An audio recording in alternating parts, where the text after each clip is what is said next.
legends. Today we're talking about crushing grain. The reason I crush my own grain is because I know exactly what my mill is set up like. If you're buying store-bought pre-crushed grain, sometimes the grain crush can vary even if you're using the same store each time, and you want your grain crush to be set up that complements your brewing system. You also, if you have bulk stores of grain on hand, you can basically brew at any time. Once the grain is crushed, it'll actually start to absorb moisture, and that can actually affect the beer. And when it's uncrushed, it's got the husk around it, so it doesn't absorb as much water. So let's kick it into gear.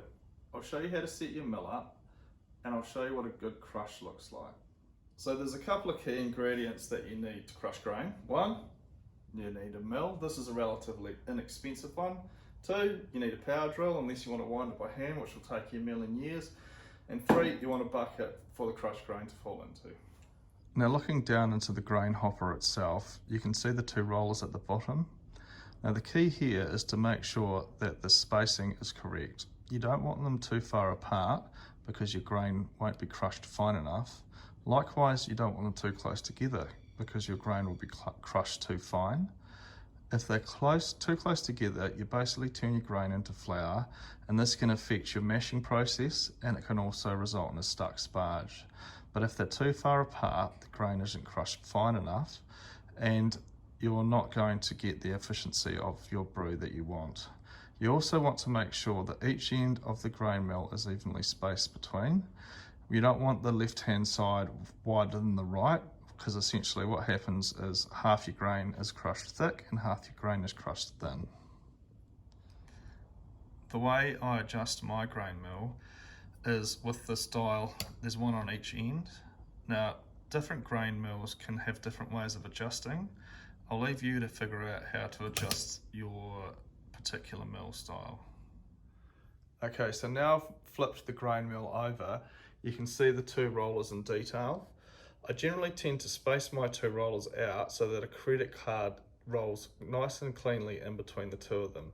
This tends to be a good spacing for most grain mills. So now finally we're going to crush some grain. I've attached my cordless drill to the mill. The mill is on top of the bucket, and I've got just a small amount of grain, just purely because this is a demonstrational video. Usually, obviously, you're going to be milling way more than this, so you're going to have to keep adding grain and milling it. So we'll pour it in, and then you start your drill. I'll go over a bit in a second how the drill speed can actually affect your grain crush, but you sort of want a steady speed, not too fast and not too slow, if that makes sense.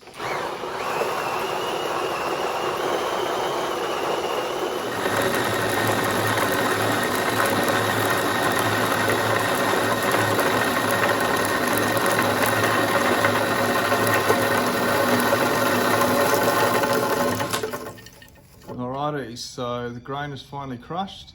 Let's have a look at what we've got. Looking at the grain crush itself now, you can actually, if I bring it closer to you, you can see that everything's being dehusked. You can see white chunks of the inside of the grain.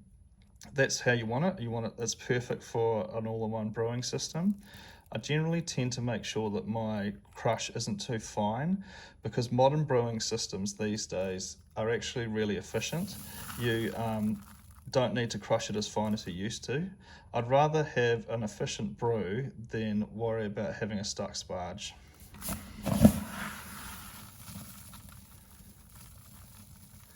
That's sort of where you want to be there.